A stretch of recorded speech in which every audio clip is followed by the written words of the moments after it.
తక్షణం. ఎర్ర సైన్యం మొత్తం గందరగోళంలో పడుతోందా? మావోయిస్టు పార్టీలో ఆధిపత్య పోరాటం నడుస్తోందా?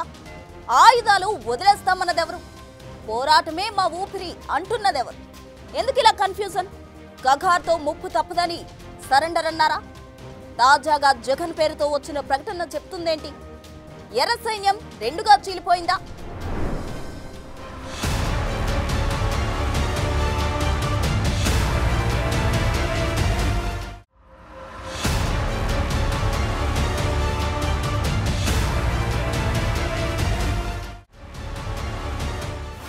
ఎర్ర సైన్యం రెండుగా చీలిపోయిందా? సరెండర్ అవుతామని కొందరు, పోరాటమే ఊపిరి అని మరికొందరు, ఆయుధాలు వదిలేస్తామని ఇంకొందరు, చావో రేవో ఉద్యమంలోనే అని కొందరు. పోటీ స్టేట్మెంట్లకు కారణమేంటి? మావోయిస్ట్ పార్టీలో అసలేం జరుగుతోంది? రైట్, అడవిలో అన్నలు ఎవరికి వారే అన్నట్లుగా మారిపోతున్నారు. సేనాధిపతి లేని సైన్యం ఎలా ఉంటుందో ఈ ఎర్ర సైన్యం కూడా అలాగే మారిపోయింది. అగ్రనాయకులంతా ఎన్కౌంటర్స్ లో హతమైపోయారు. నడిపించేవారు లేరు, నడిచేవారు లేరు. ఇంకోవైపు 1,00,000 మంది బలగాలతో ఆపరేషన్ కగార్ అడవుల్ని జల్లెడపడుతూ ఉంటే ఎన్కౌంటర్ లేదంటే సరెండర్ తప్ప ఏమీ చెయ్యలేకపోతున్నారు. ఇంతలోనే మావోయిస్టుల్లో పెద్ద సమస్య వచ్చిపడింది. సెప్టెంబర్ 16న మావోయిస్టు పార్టీ అధికార ప్రతినిధి అభయ్ అలియాస్ సోను అలియాస్ మల్లోజుల వేణుగోపాల్ పేరుతో ఒక ప్రకటన రిలీజ్ అయింది. దాని సారాంశం ఏంటంటే, మావోయిస్టులందరం ఆయుధాలు వదిలేస్తాం, సరెండర్ అవుతాం, ఉద్యమాన్ని ఆపేస్తున్నాం, నెల రోజులు కాల్పుల విరమణ ఇవ్వండి, చర్చలకు పిలవండి అన్నారు. అంతేకాదు, ప్రజాభిప్రాయాలు పంచుకునేందుకు ఫేస్బుక్, ఈమెయిల్ ఐడీలను జతచేశారు. నిజానికి మావోయిస్టులు గతంలో ఎన్నడూ ఇలా చేసిన దాఖలాలు లేవు. మరి ఎందుకిలా చేశారని అప్పుడే పెద్ద డౌట్లు వచ్చాయి. ఏ ప్రజల కోసమైతే అడవుల బాట పట్టారో జనంలోనే ఉండి ప్రజా పోరాటాలు చేయాలన్న దిశగా ఆ ప్రకటన ఉంది. సీన్ కట్ చేస్తే ఇప్పుడు మరో ప్రకటన. తాత్కాలిక సాయుధ పోరాట విరమణపై తెలంగాణ రాష్ట్ర కమిటీ నుంచి మరో ప్రకటన వచ్చింది. సోను అలియాస్ అభయ్ పేరుతో వచ్చిన ప్రకటన వ్యక్తిగతమని మావోయిస్టు పార్టీ అధికార ప్రతినిధి జగన్ పేరిట మరో లేఖ రిలీజ్ అయింది. ఈ లేఖలో సాయుధ పోరాటం ఆపడం లేదంటూ ప్రస్తావించారు. సోను పేరుతో వచ్చిన ప్రకటనపై గరం అవుతున్నారు. సోను అలియాస్ అభయ్ తీరుపై ఆగ్రహం వ్యక్తం చేస్తున్నారు. లొంగిపోవాలని ఉంటే పార్టీ అనుమతి తీసుకుని లొంగిపోవచ్చని, కానీ అందరూ సరెండర్ అవుతారని ఏకపక్షంగా ఎలా ప్రకటిస్తారన్న ప్రశ్నలు తెరపైకి వచ్చాయి. 2024లో పొలిటికల్ బ్యూరో విడుదల చేసిన సెక్యులర్ అమలు చేయడమే తమ లక్ష్యమంటున్నారు. సోను ప్రకటన మావోయిస్టు పార్టీ అధికారిక నిర్ణయం కాదని, ఆ స్టేట్మెంట్ ను విప్లవకారులెవరూ అధికారిక ప్రకటనగా గుర్తించవద్దంటూ లెటర్ రిలీజ్ చేశారు. సో ఈ మొత్తం మ్యాటర్ చెబుతున్నదేంటంటే, మావోయిస్టుల్లోనే ఆధిపత్య పోరాటాలు నడుస్తున్నాయా, కోవర్ట్ ఆపరేషన్లు కొనసాగుతున్నాయా అన్నది హాట్ డిబేట్ గా మారింది. ఎందుకంటే మల్లోజుల వేణుగోపాల్ లీడ్ పొజిషన్ ఆశించారు. కానీ మావోయిస్టు పార్టీ కేంద్ర కమిటీ కార్యదర్శిగా తిప్పిరి తిరుపతి అలియాస్ దేవ్జీకి అవకాశం దక్కింది. కరీంనగర్ జిల్లాకు చెందిన ఈ దళిత నాయకుడు 1983లో నక్సల్స్ లో చేరాడు. సో ఇప్పుడు పోటాపోటీ లేఖల వెనుక మావోయిస్టు వర్గాల్లో రాజకీయం నడుస్తోందా అన్న చర్చ జరుగుతోంది. వీటికి తోడు కోవర్ట్ ఆపరేషన్ కూడా సొంతింట్లోనే ఉందన్న పాయింట్ తెరపైకి వస్తోంది. ఇది అన్నల్లో ఆధిపత్య పోరు తారస్థాయికి చేరిందన్న విషయాన్ని హైలైట్ చేస్తోంది. ఈ రోజు ఈ విధంగా దొరకబండ కాడ కూర్చొని దారుకుంటా పోతూ నేను ఇంకా చాలా గొప్పగా ఉన్నా, చాలా ఉన్నతంగా ఉన్నా అని మాట్లాడితే అది ఎట్లయితుంది? తాత కాకపోతే చేవదస్తే బయటికి వస్తా అంటే ఎవ్వరేమన్నారు. నీ వచ్చినా నన్ను కొట్టిందా, నన్ను చంపిందా, నన్ను గుర్తిందా? ఇప్పటికే బస్తర్ ఏఓబీలో మావోయిస్టుల ఆపరేషన్స్ 50% తగ్గాయి. ఉలుకు లేదు, పలుకు లేదు. అలజడి లేదు, పోరాటం లేదు, ఎక్కడి వారు అక్కడే అన్నట్లుగా ఉండిపోతున్నారు. ఎందుకంటే క్యాడర్ కు ఏ స్ట్రాటజీ ఫాలో అవ్వాలి అన్న కన్ఫ్యూజన్ లో ఉన్నారు. మావోయిస్ట్ పార్టీలో ఆధిపత్య పోరాటాలు కొత్తవి కాదు. 2004 నుంచి అంతా చూస్తూ వస్తున్నవే. కానీ ప్రస్తుత సంక్షోభం మునుపటి కంటే తీవ్రమైందిగా మారింది. ఒకవైపు భద్రతా బలగాల ఒత్తిడి కొనసాగుతోంది. వరుస ఎన్కౌంటర్లు, సరెండర్లు పెద్ద ఎత్తున సాగుతున్నాయి.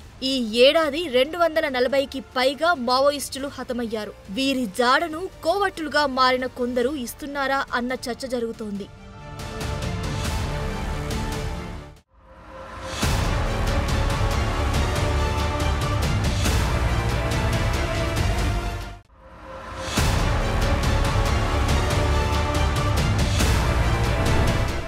మావోయిస్టు పార్టీలో పొలిటికల్ గేమ్ క్రిస్టల్ క్లియర్ గా కనిపిస్తోంది.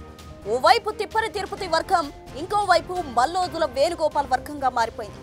వరుసగా సరెండర్లు, కిషన్ జీ భార్య సుజాతక్క లొంగిపోవడం, ఆయుధాలు వదిలేస్తున్నామంటూ అభయ్ పేరుతో లేఖ బయటికి రావడం, ఇవన్నీ వరుసగా ఒకదాని తర్వాత మరొకటి గేమ్ ను మార్చేశాయి. ఆ సీక్రెట్స్ అన్ని డీకోడ్ అవుతున్నాయి.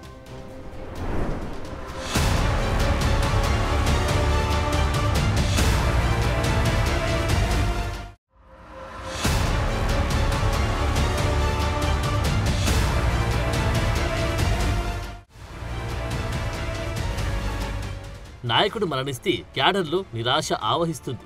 ఇప్పుడు మావోయిస్టు పార్టీ పరిస్థితి ఇదే. ఇప్పటికే జరిగిన ఎన్కౌంటర్లలో ముఖ్య నేతలంతా చనిపోయారు. ఎంతో మంది దిక్కుతోచక లొంగిపోయారు. ఇది మావోయిస్టుల ప్రజెంట్ సిచ్యువేషన్. వీటికి తోడు ఆధిపత్య పోరాటాలు పీక్ స్టేజ్కి చేరాయి. పార్టీలో మల్లోజుల వేణుగోపాల్ వర్సెస్ తిప్పిరి తిరుపతి మ్యాటర్ నడుస్తున్నట్టున్నారు. ఒక ఉదాహరణ చూద్దాం. మోస్ట్ వాంటెడ్ మావోయిస్ట్ పార్టీ కేంద్ర కమిటీ సభ్యురాలు పోతుల కల్పన అలియాస్ సుజాతక్క తెలంగాణ డీజీపీ ముందు లొంగిపోయారు.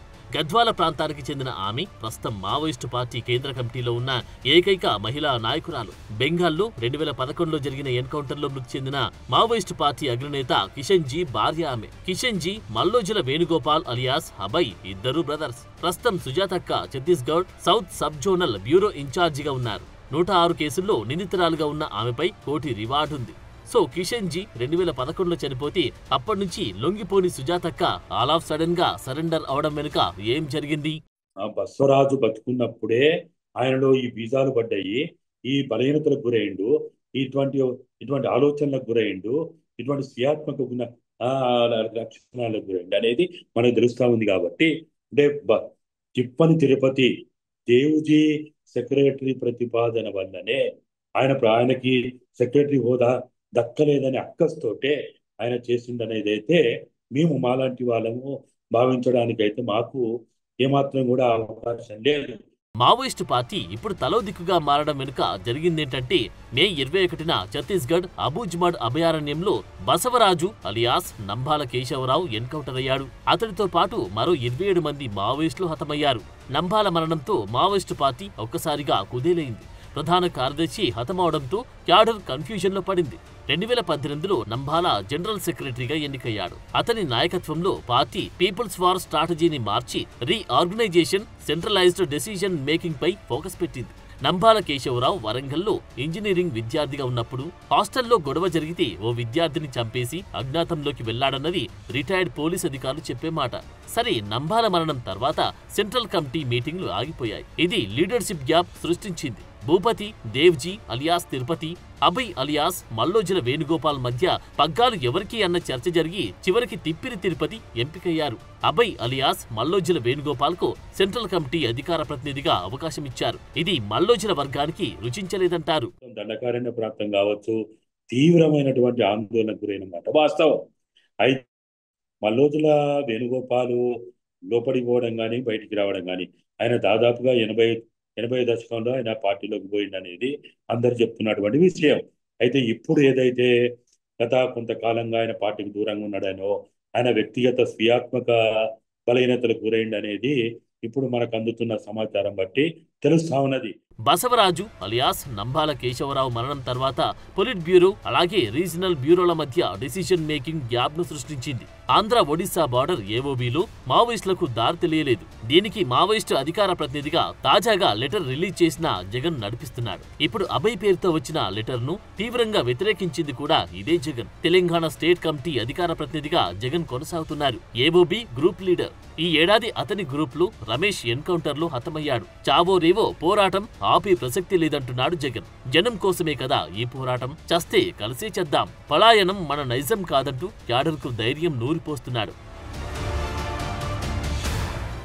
మావోయిస్టు సెంట్రల్ కమిటీలో పొలిట్ బ్యూరో, రీజనల్ బ్యూరోలు, స్టేట్ కమిటీలు, జోనల్ కమిటీలున్నాయి. ఇప్పుడు ఇవన్నీ ఒక్కతాటిపై లేవు అని చెప్పడానికి మొన్నటి అభయ్ పేరుతో వచ్చిన సరెండర్ లేఖ ఒకటి. కిషన్జీ భార్య సుజాతక్క ఆల్ ఆఫ్ సడన్ గా లొంగుబాటు మరొకటి కారణాలుగా కనిపిస్తున్నాయి. వ్యూహాత్మకంగానే ఇలా సరెండర్లు కొనసాగుతున్నాయన్న చర్చ కూడా మావోయిస్టుల్లో నడుస్తుంది. అటు మావోయిస్టుల్లో ఎవరు కొత్తగా చేరేలా లేరు. రిక్రూట్మెంట్లు పూర్తిగా ఆగిపోయాయి. మావోయిస్టు పార్టీ ఎంతో బలంగా ఉన్న ఛత్తీస్గఢ్ లో చాలా వీక్ అయింది. మహారాష్ట్రలోని 1-2 జిల్లాలు, ఆంధ్ర ఒడిశా సరిహద్దులో కూడా ఈ మధ్య కాలంలో బలహీనపడింది. స్ట్రాటజీలు లేవు, కోఆర్డినేషన్ లేదు. పైగా ఆధిపత్య పోరాటాలతో ఎర్ర సైన్యం అంతా గందరగోళంగా ఉంది. సో భద్రతా దళాలకు కూడా ఇదో అవకాశంగా మారింది. మావోయిస్టుల్లో ఆధిపత్యం, నిరాశ, విభజన ఉన్నప్పుడే క్లోజ్ చేయాలని అనుకుంటున్నాయి. అందుకే కూంబింగ్ పెంచాయి. ఆపరేషన్ కగార్ హై పిచ్ లో నడుస్తుంది. 2026 మార్చి నాటికి మ్యాటర్ ముగించేయాలన్నది కేంద్ర ప్రభుత్వ లక్ష్యం.